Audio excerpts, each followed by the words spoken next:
Hey, you guys. So I just want to talk about something that is really near and dear to my heart, and it is podcasting. So I just want to let you guys know about Anchor, and it's Anchor FM.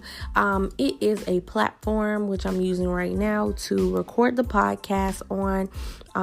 You can record, add in your effects, create other little things, tidbits to make your podcast possible, but you basically are doing it as a one-stop shop on Anchor. You can do it with the help of your computer, or maybe you can do it on the go with your app on your phone. Just check out Anchor right now and get started if it's something that you want to do. Podcasting is really cool, and it's a way for you to express yourself. So I just want to say, if you want to get started, why not do it now? Go to anchor.fm, anchor.fm/start, and you can get your podcast started right now. Hey, peacemakers, this is the Soul Koach coming at you with a very late episode from Mental Health Awareness Month. I'm coming to you with my brand photographer, Aryan of Aryan Artistry, and she's going to be talking to you about mental health awareness and what mental health means to her. So we're going to get right into it. So, Aryan, I'm very, very excited about having you on the show today, and I want you to just explain to people what mental health means to you and your personal take on it. Well, thank you for having me on. I really appreciate this. Mental health to me has several dimensions. Mental health, starts off with self-care, I believe. It starts off with, personal hygiene, your daily, practices, your morning routines, your night routines, things like that. It starts with you, because if you're not in tune with yourself, you can't be fully well. And I think that's the first step to really understanding mental health. If you are all over the place constantly, for me at least, it helps me to have a schedule. It helps me to keep track of everything that I'm doing, so I'm in the right place at the right time, and that better helps me have a positive mindset and a positive framework for the day. Okay, so with that being said, with mental health, whether it's good or bad, have you ever had any experiences with mental health? You don't have to get too personal if you don't want to. Just share a general aspect of the things that you've come in contact with this day and age, with the stigma of Black people not having mental health problems and everything. So you can take the floor. So I would say there's a lot of stigma around mental health in a lot of minority communities. It's challenging because a lot of people don't have access to a lot of information.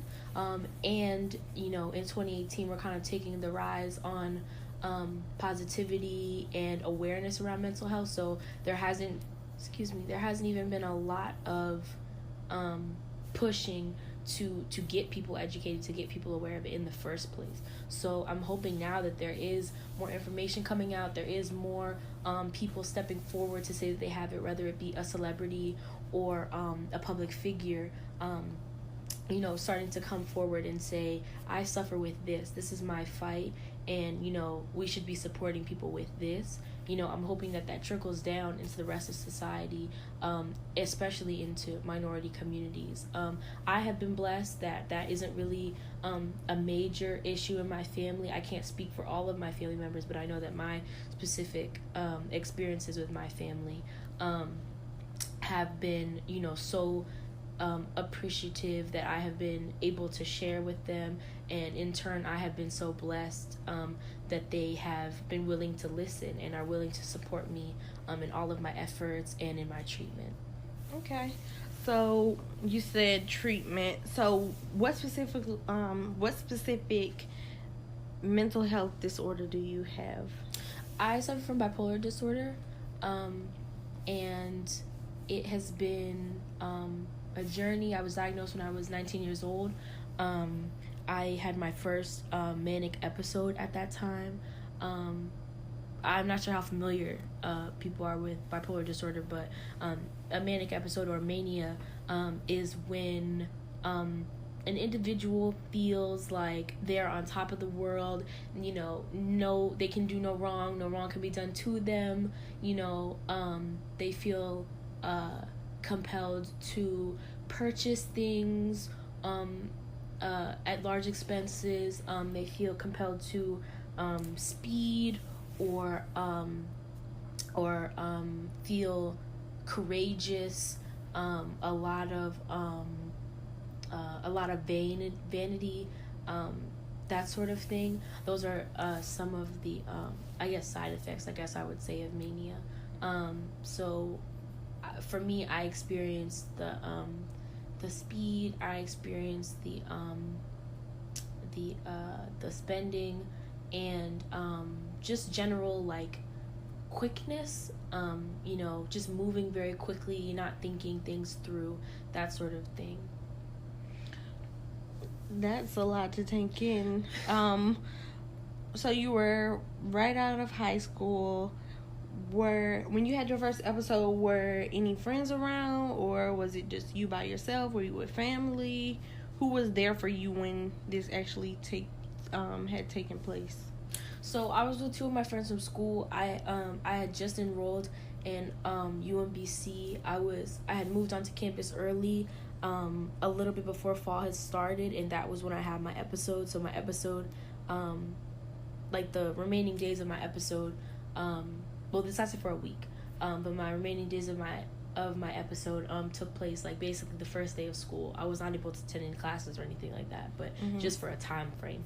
And my one of my roommates and then one of my friends that was with me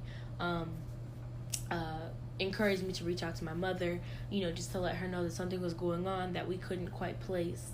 And she took me to the hospital, and I admitted myself into their program to be treated for mental health issues, and that was where I was diagnosed with bipolar disorder. I don't know, that had to be scary. You just had graduated high school, and you're just like, all right, this is a new beginning.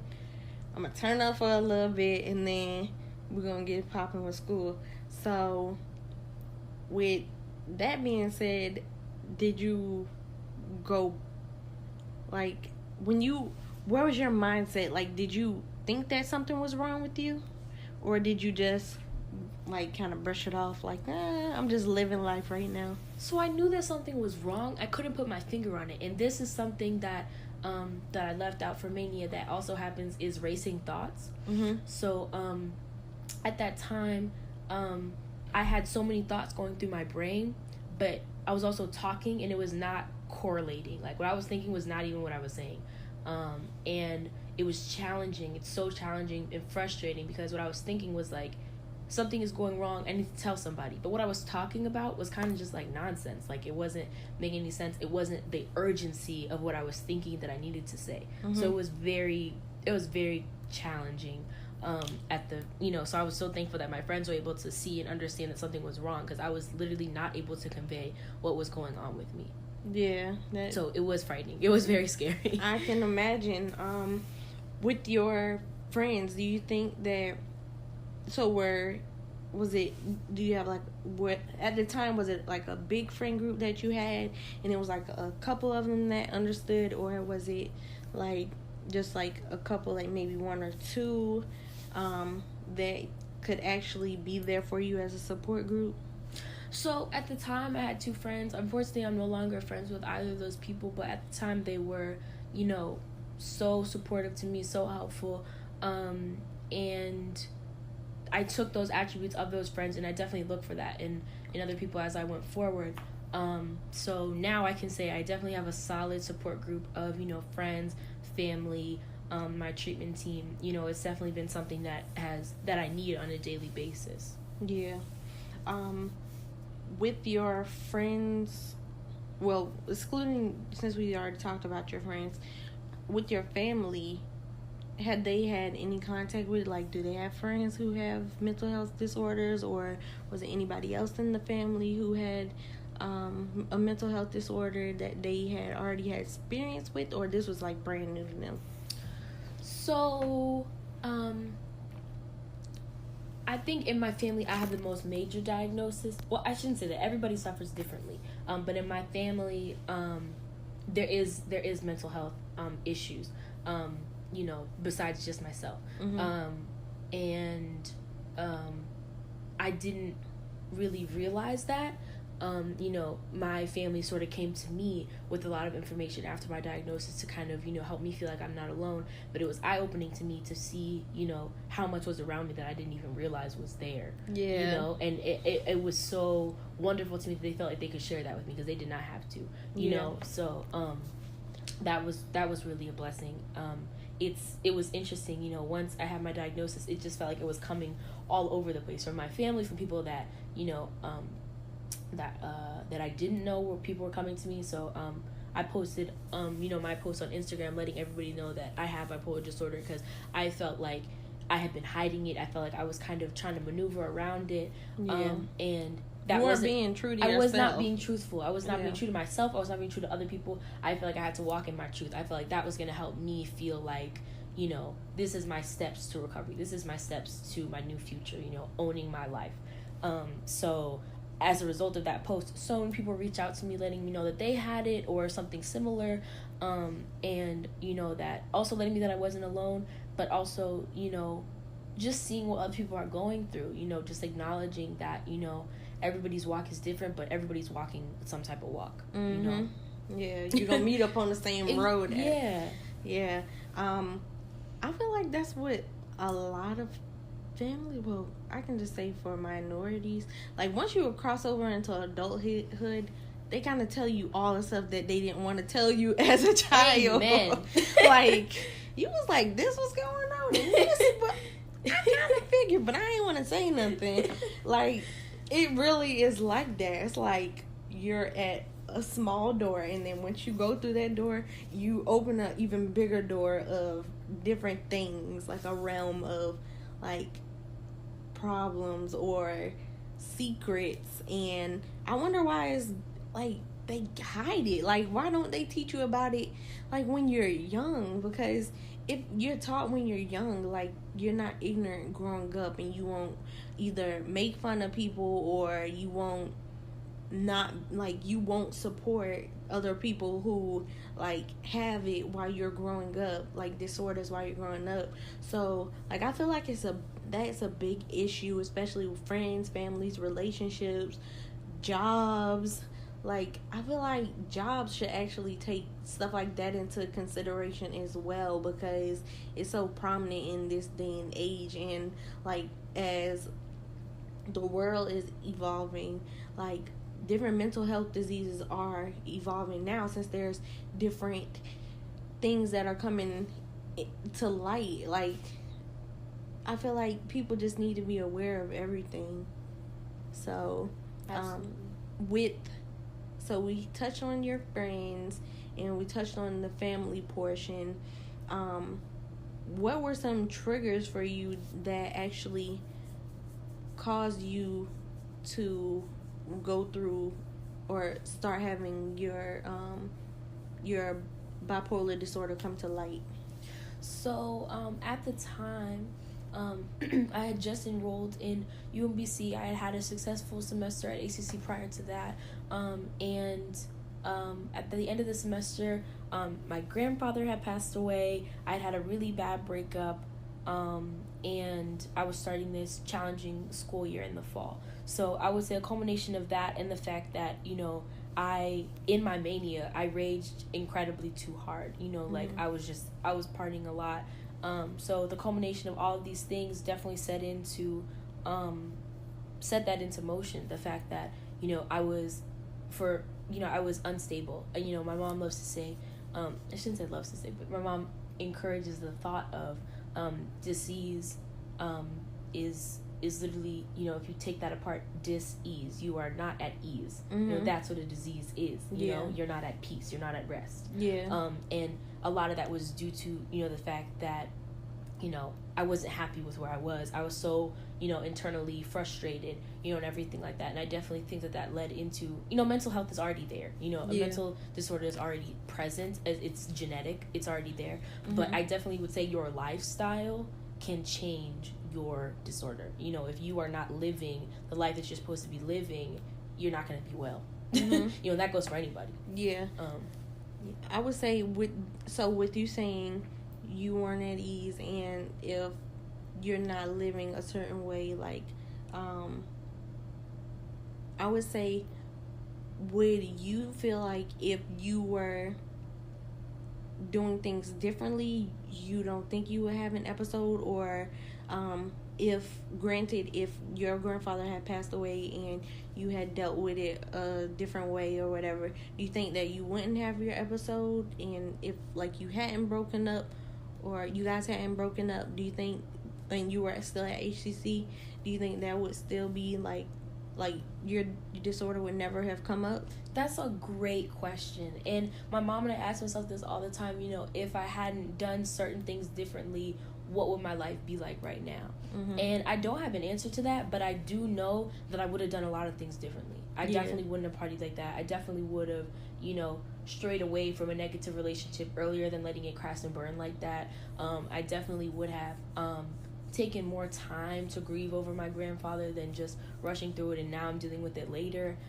These sort of things are poor life decisions, and we all make them, and we all suffer the consequences later. So I definitely would have done things differently. And I do believe that a lot of that had to do with why I had my episode, solely because I was very high functioning when I was younger. Mm-hmm. So I was in every activity, I was on every sports team, I was in every class elective, you name it, I was on it. And I didn't have any episodes. No, I didn't. I was not experiencing any symptoms. I have had depression since middle school, but even still through, I was so busy, in high school, I didn't even have time to be sad, quite honestly. Like, you just go, and you're doing it. And then, it wasn't until college where, things kind of slowed down a little bit. And, then I started to make different life decisions based on, being grown and stuff. Sure. Like, stuff like that, making my own decisions. And your brain had developed even more as well, so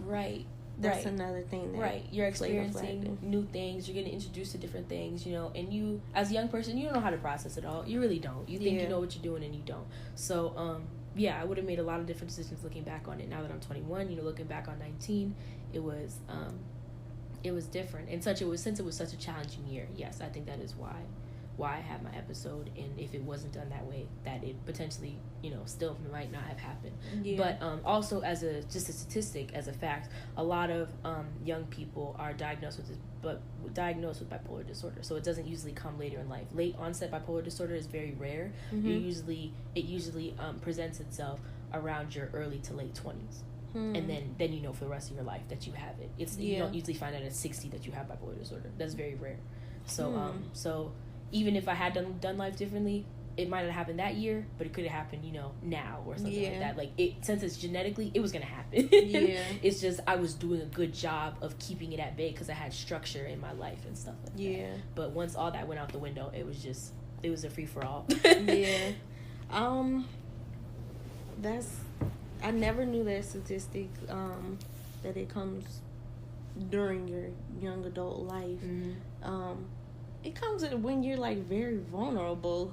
Like, you don't know how to, like, take it, because still at being, like, early 20s, in your teens, it's like you don't know what to do. Like, the decisions that you would make in regards to, like, some of the signs that you have for bipolar disorder, is like you kind of can't be accountable for this stuff because you're still young.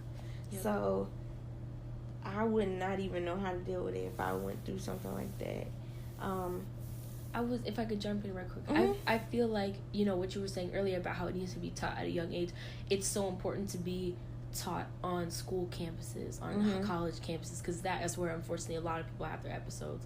You just went off to college, and that's usually the time period. You're away from your parents, you're with new friends, people that don't even really know you to begin with. They probably like, turn up. Exactly. They're not even aware of something that's going on. So I was blessed not to be in that situation, but it's a lot of people that I don't remember that statistic either.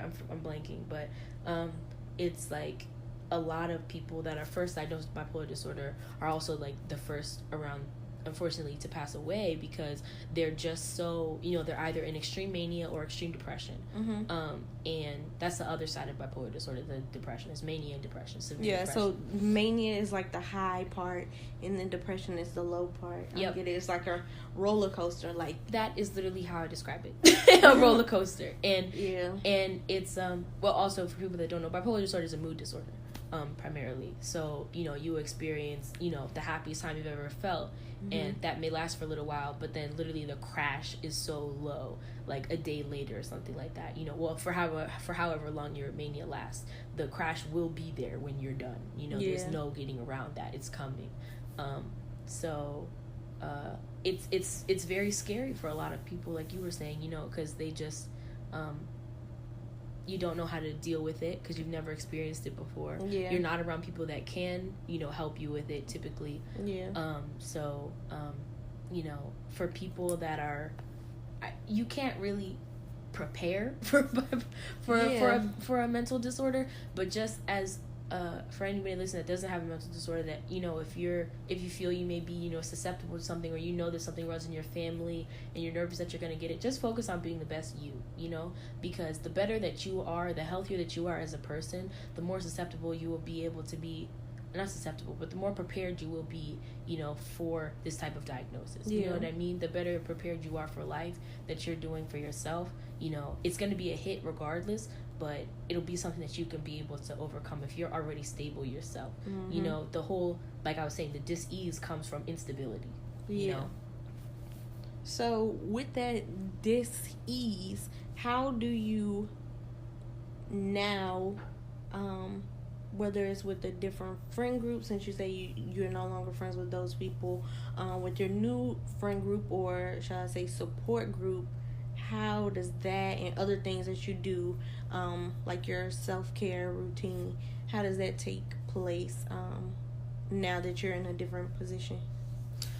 So I would say it has a lot to do with structure. So like I literally have a daily schedule. I have like my schedule is set up from like January to like August or something like that. Like I have every single day figured out.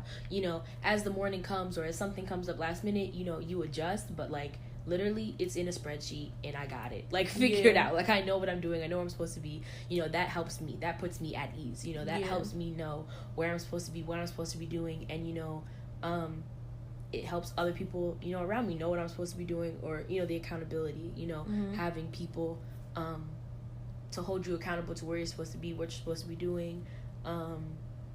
That sort of helps me. It also helps regulate my mood, I would say, definitely, because there's no surprises. For the most part, it's not like I'm waking up and I'm like, man, what's happening today, and just letting life happen to you. I'm taking advantage. I'm saying I'm doing this, I'm doing that. Everybody around me has kind of learned to understand that like, and this, you're a busy woman. Like people, you have to make time for things. Everybody, you can't just hit somebody up at like 2 and be like, oh, what's the move? You're kind of like, I had this planned out since like last week. So it's just like my friends know that now. They know that I'm not trying to diss them or anything like that. They know that it's like I have a schedule. I have to fit in where I can fit in. I love everybody in my life so much, and I wish I had more time for them. But you work. You gotta have time for yourself. You gotta make time for the things you have to make time for. It's so important to have your own schedule, to have your own agenda, really. Of what you need in place in your life. And when I was first in outpatient after my first hospitalization, there was something that was introduced to me. It was called a mind platter, a healthy mind platter, and it's basically was like everything that you're supposed to have in a typical day.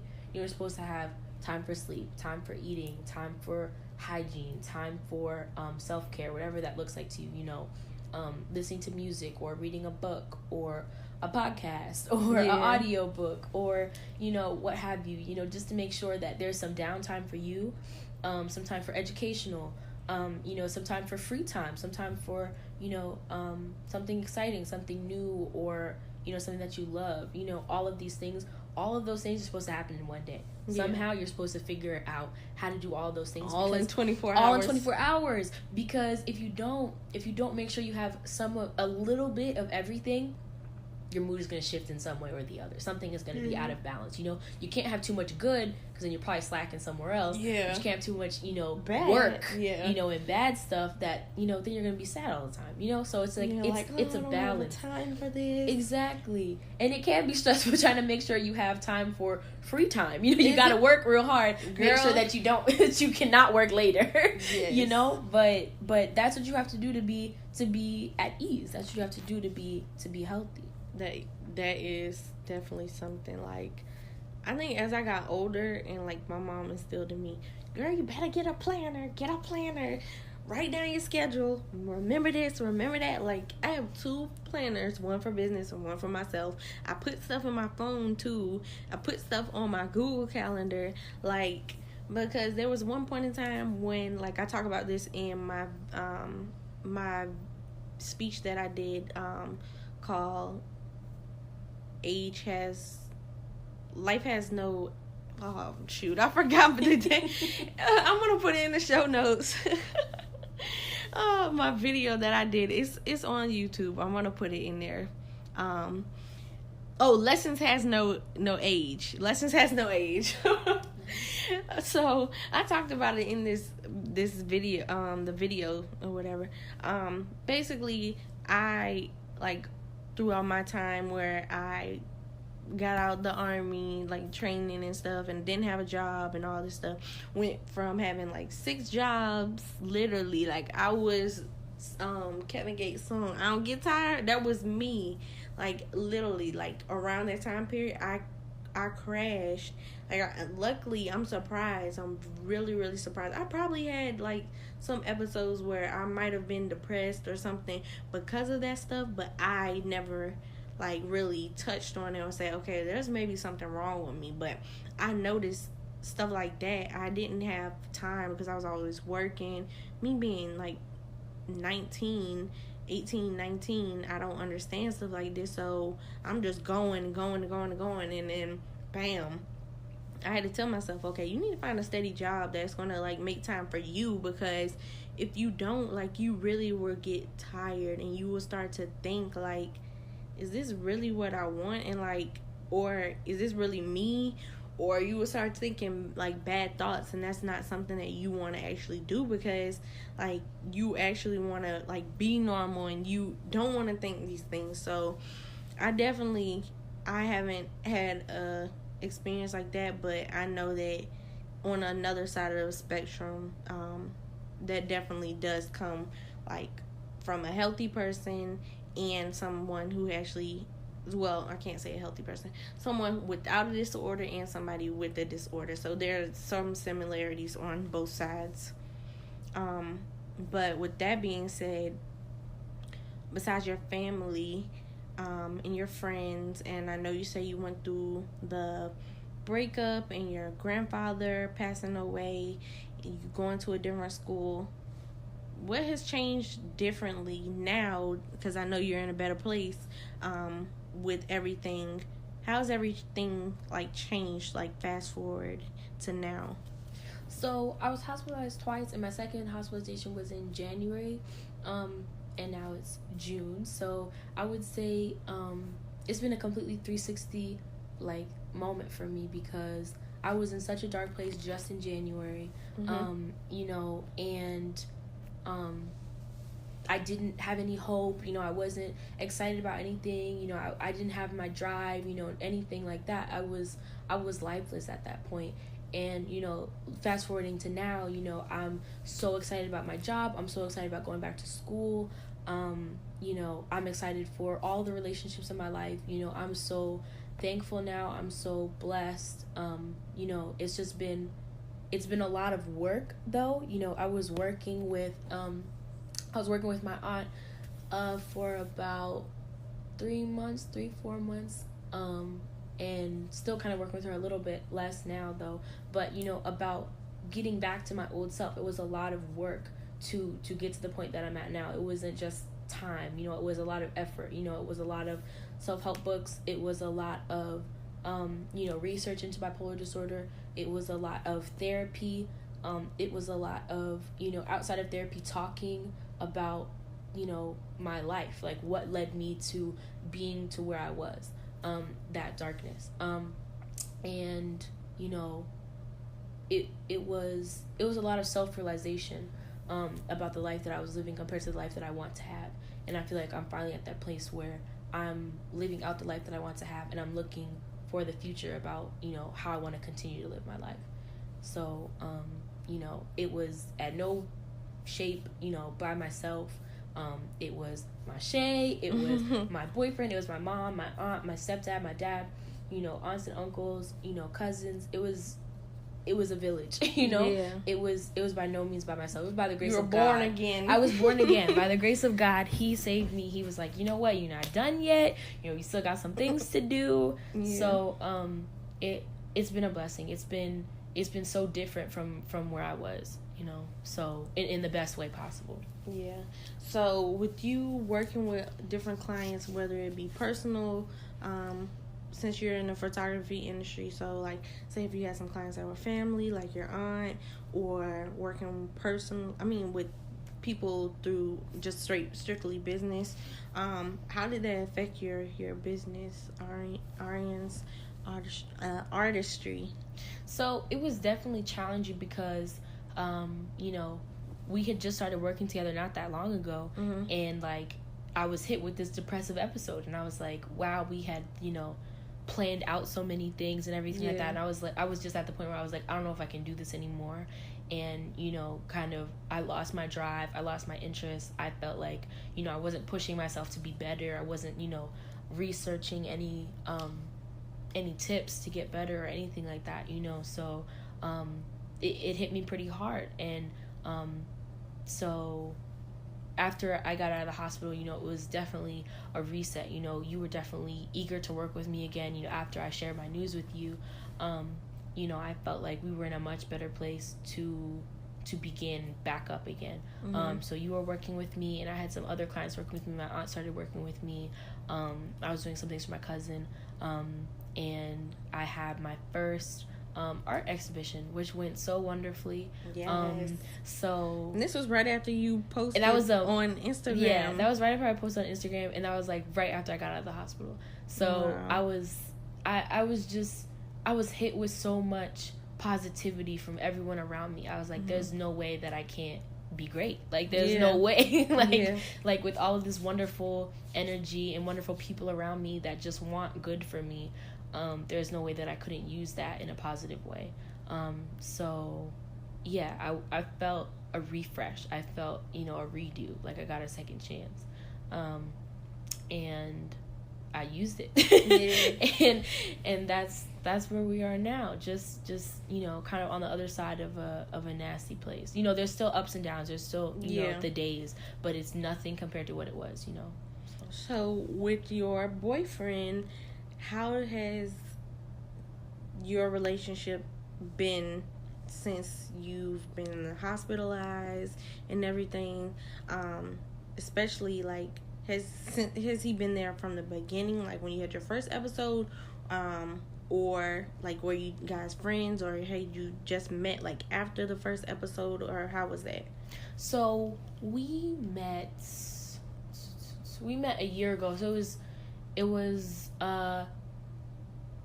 probably only like 5 months after my first hospitalization. And I remember like the first week of us talking, being on the phone with him, and telling him that I was bipolar, and just hearing him, or like waiting for him on the other side of the phone, like, was he gonna hang up? Was he gonna be cool? Like, check what was yes or no. Right. what was the outcome gonna be? And he was just like, oh yeah, I've heard of that, and I'm interested to see however I can help you. And that was so shocking to me. I had, this is my first relationship that I had known about my bipolar, and I was, the whole time since my diagnosis, I was trying to figure out, what does a relationship look like? How do I tell people? What will they respond like? And he was just so kind. And, ever since that conversation, he has just been by my side. The second time that I was in the hospital, this was now 1 year into our relationship. And he was there every single day. He was with my mom, and, they would come into the hospital at 8 in the morning, wait until lunchtime for me to have my first visitor, and they would both be there, and then they would leave, and there was a second visiting hour later in the day, and they were there, and then they went home and they came back and did it all again. I was only there for a week, but still it's still the consistency and the support. It's just it was insane. I shouldn't say anything.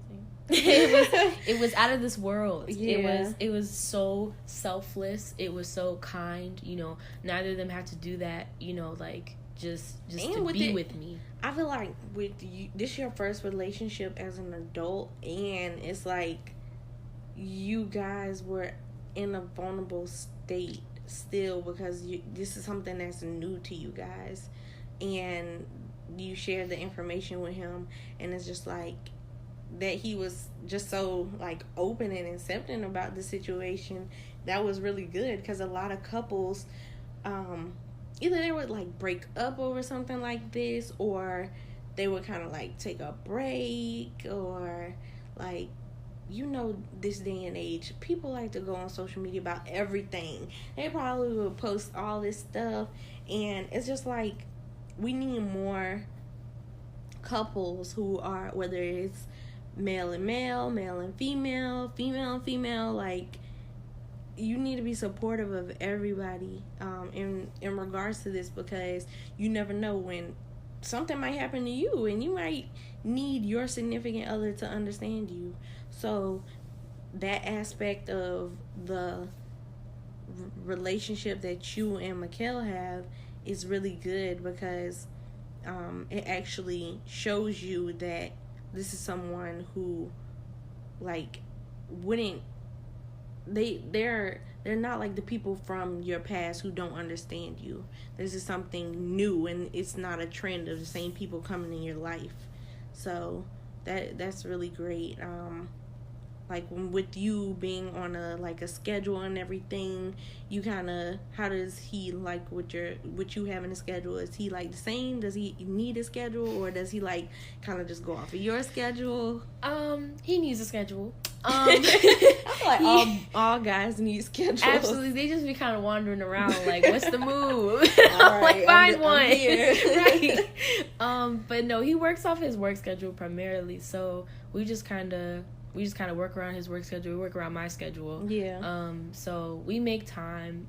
But there's still the same structure that you have with you going off of your work schedule and everything. He's just not all willy-nilly. Yeah. Yeah. No. His days off are not days off. Because I have a schedule. So if you want to be with me, now you on my schedule. So it's never a dull day. So everything is always planned out, even if it's planning time to just chill, it's still a regulated time, we're not just sitting in the bed all day, just not doing anything. So there's always something to do. There's always something productive that needs to be done. Some forward progression needs to happen all the time. That's really good. So with any resources, local resources or national resources, are there any that you would definitely suggest to people who might think that they have any disorders, whether it's schizophrenia, bipolar? I'm kind of I don't have a list of everything, all the different disorders to name. I only know those main ones. But what are some resources, general resources, that you think you could actually refer people to actually get more information on disorders or get treatment? So that's That's a lot, because there are a lot that I'm thinking about now that I'm. What are the biggest ones that you actually would want to? So, I would say for like, I'm gonna work up to the biggest ones. Mm-hmm. So for small scale, I would say definitely talk to your primary doctor. You know, if you have any questions about or concerns about things that are going on with you, you know, they are there to help you, and hopefully you already have a rapport with that person. And then from there, I would say if they hint at anything that may want you to feel like you have other questions that they, you know, since they're a physical doctor, they may not be able to answer for you. If they could refer you to a psychiatrist, you know, you may not have to see that person long term, you know, or something like that. If, you know, you get your questions answered and you feel like, oh, okay, I don't have this or that, you know, or something like that. But if you do find out, oh, you know, my hunch was correct, you know, like I do actually have this or that, you know, seeing a psychiatrist, you know, long term will probably be something, you know, in your life now, you know. So from the psychiatrist, I would say, depending on the severity of whatever is going on with you, if you are, you know, just in the position where you need to just be put on medication and you know, maybe start something like a support group, there are places like NAMI, and some churches have, depending on if you're, you know, of faith or not, some churches have what are they called, small groups, that sometimes can be based on you know, faith or, you know, doubt or depression or things like that. And then if your case may be more severe, if they feel like you may need to be monitored or something like that, there are the two hospitals that I've been to before are Johns Hopkins. I was in their One North program, and then there is Shepherd Pratt, which you know, treats for all age ranges, as does Johns Hopkins. But for Shepherd Pratt, they have specific levels for, like, you know, children, teens, adults, that sort of thing. So yeah, those are the main resources. If you're coming straight out of the hospital for Shepherd Pratt, sometimes if you don't feel like your treatment was enough there, they have outpatient programs that you can be a part of, as well as for Johns Hopkins, if you feel like you still need some more support before transitioning back to your life, they also have outpatient programs. When you're in the hospital, you know, you're there. You know, if you admit yourself into the hospital, you do not leave, you know, until they clear you to leave, you know, or unless you leave involuntarily. So, yeah, that's just something to keep in mind. I'm not trying to stray anybody from getting treatment. I just want people to fully know. Yeah, differentiate between the two. Yeah. Inpatient is you staying there until you're treated or until further notice. And then outpatient is, hey, I just want to pop in because I want to get some information on everything. Yeah. Outpatient is a program still, though. So the program that I was in was, I want to say 8:30 to 3:30 every day for 2 weeks. The programs vary. That was just what I was in. You know, there's some that are shorter in duration and in time period during the day, and there's some that are longer. You know, it just depends on where you go. Another outpatient program is called MSA in Columbia. That was a longer program. That program is, I think, 2 months long, and that is every other day, or something like that. So, you know, there's lots of forms of treatment. You know, talk to your doctor, talk to your psychiatrist, you know, research things in your area. You know, there's any apps that you know of? There's there's a form of therapy that is typically used for bipolar disorder and borderline personality disorder. It's called DBT, dialectical behavioral therapy. I'm not incredibly familiar with the app. I know it's like $5 or something like that, unfortunately. But they have ways to sort of treat your therapy in real time, so you can kind of look up, like, I know there's something in there, like, if you feel like you're not thinking logically, you can kind of go into something called, I think it's Wise Mind. You click on that and it kind of tries to break it down, like, you know, why aren't you thinking clearly? Was it stress? Was it anxiety? Was it depression? You know, that sort of thing. Kind of like a quizzing yourself kind of. Yeah. And it's a lot of self-work, though. The app does not do the work for you. Like, I don't want to put it out there. Like, it's, you know, there are some types of apps that I've been seeing now of, like, you might have heard of this, like, apps where you can, like, text with a therapist or something. Oh, like yeah. They have, I know, like, they have relationship therapists like that. other types of therapy that you can do, and you kind of like, it's virtually, so you kind of like chat with them and all that stuff. Yeah. Okay. So yeah, there's resources like that as well. And then don't ever forget there's a suicide hotline. I do not remember that number right now. Yes, I do not know it off the top of my head, but it will be in the show notes as well. So yeah, there are a lot of resources, and then also just the internet.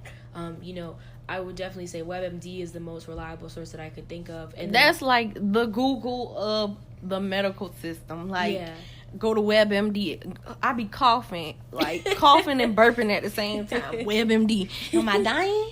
Am I dying? Please just tell me yes. No. Oh my God, no. I did not mean to say that.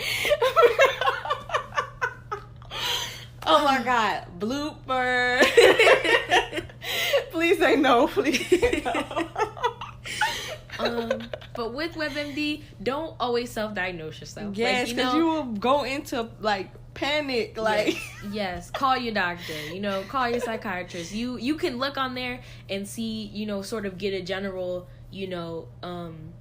A general feel of like, I feel like this may be something. So when you go talk to them, you know how to, okay, well, I'm experiencing these symptoms. I did some research. It says I'm half frog because I keep burping and coughing at the same time. But that's something. There's a lot of great resources. Another thing I was going to say overall about mental health and young people, with me being in the military, it's a lot of people who deal with depression and PTSD, and it's like you're told to be okay. Like, you don't have room to be like something to be wrong with you, and it's kind of like frowned upon. That's like another stigma with not just like, it doesn't have a race with that stigma. It's just in general, like, people want you to be okay. Like, you have no reason to be like, for something to be wrong with you, and that's not okay.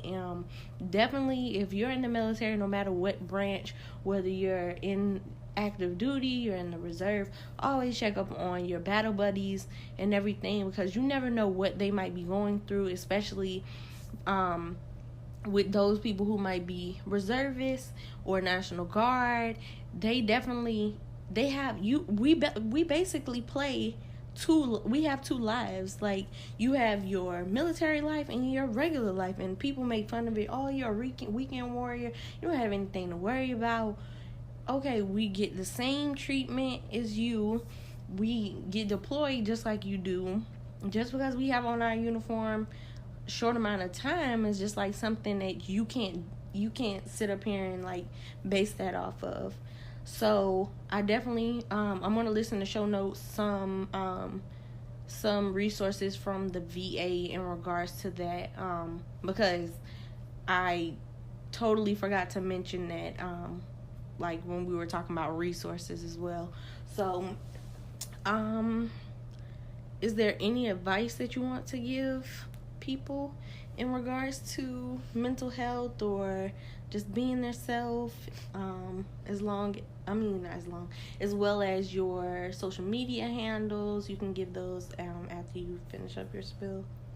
I just want to say thank you to you so much. Like, you have been such a support to me. I know you're such a support to so many people. A lot of people's backbone, just keeping them together.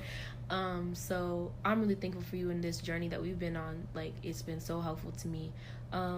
As well as, just saying, find you a mache. Like, find you a good man. Find you a great mom and dad. And, some people, you gotta keep your find you some supports that you can take your parents to. Yeah, like your mom, like your mom, your second mom. Or you can't go swapping mamas. No, but like, where to receive that? No, but like, I know personally, like, I've seen such a change in my mom. Since we've been on this journey. She was already such a gracious person, but I've just seen her, Like, her powers come out even more. Yes, like, if that was even possible, you know? Like, wow. So, you know, and there are a lot of supports even for parents as well. I don't know if parents are listening to this or you know, other people who may not suffer from mental health issues, but, like, know people that do.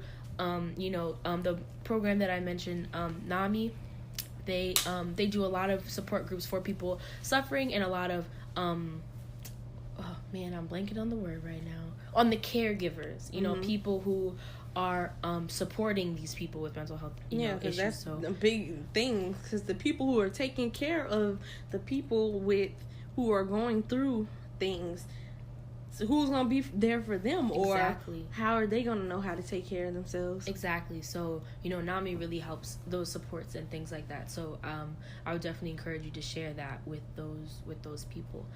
So, you know, stay true to yourself, walk your own walk, you know, come to whatever spirituality suits you.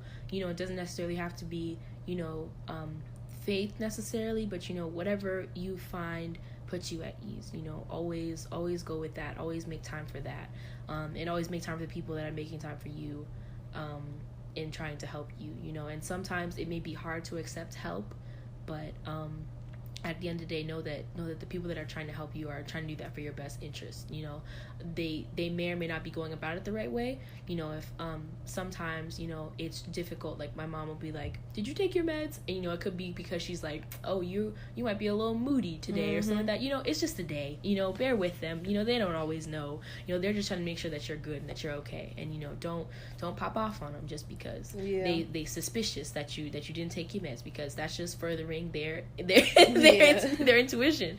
So but yeah, just be yourself. You can also reach me. Oh, go ahead. Also, my bad. No, also, the biggest thing is being open to talk to people, because whether you just say, "Hey, I don't feel good," like something, I just don't feel like myself, that can be the most simplest thing for people to say, "Okay, well, at least she told me." Right. And, like, the only reason why I say that is because I'm in binge watching the second season of 13 Reasons Why, and when Hannah was saying that she mentioned stuff, like, in her poems, like, she was talking about suicide, and when she went to go talk to the counselor, and he said that she had mentioned to me, like, if she just told me that she said she felt like dying or something, and he said, he kind of, like, brushed it off.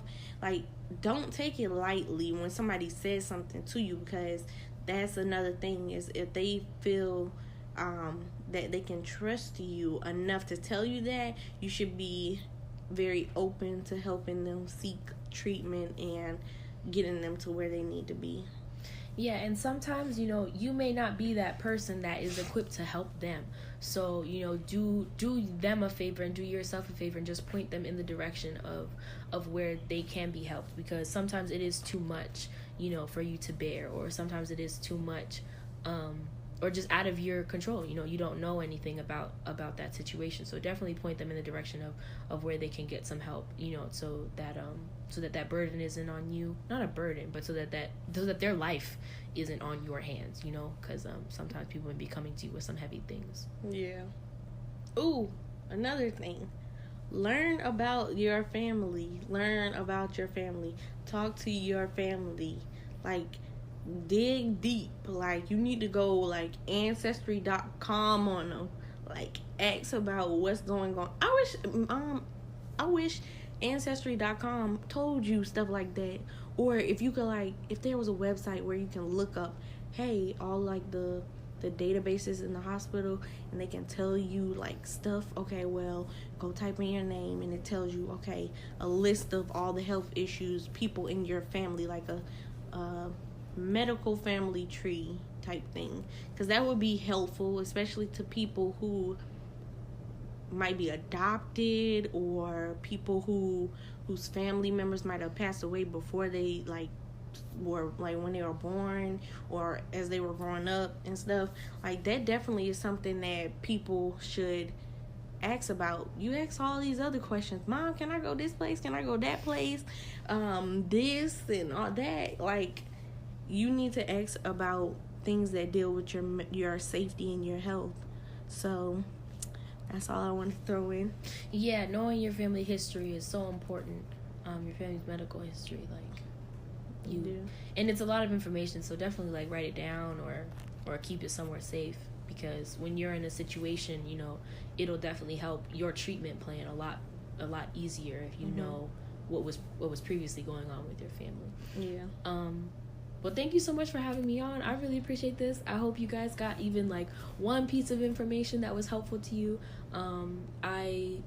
I really, this inspires me so much, because I just know that, you know, so many people are going through so many things, but it's so important that, you know, conversations are being started about, you know, treatment and mental health and all of that good stuff.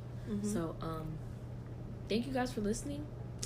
You can find me at Arion Artistry on Instagram or arionartistry@gmail.com. You know, hit me up for any questions, concerns, if you need advice, if you need just an ear to listen, email me or message me, you know, anything like that. I'm all ears, judgment free. All right, and you know where you can catch me, you guys. Or maybe this is your first time listening to my podcast. You can catch me on Instagram at the Soul Koach or Your Peace of Mind, and it has an underscore between the your and the peace of mind. You can email me at yourpeaceofmind2016@gmail.com, and you can find me on LinkedIn, and you can find me on Facebook at Mashe L. Small. All right, you guys, I'm going to have you keep smiling, and we'll talk to you next time.